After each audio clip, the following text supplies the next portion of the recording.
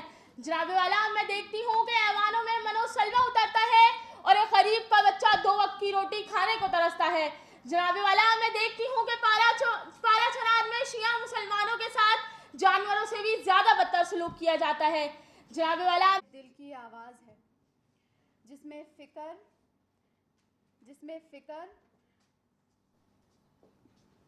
میں فکر اور امید کی جھلکیاں ہیں۔ آج میں اس رہنما کا ذکر کرنے آئی ہوں جس کی قیادت، بے لوث قیادت، انتھک محنت اور اصول پرستی سے ہمیں پاکستان جیسا عظیم ملک عطا کیا۔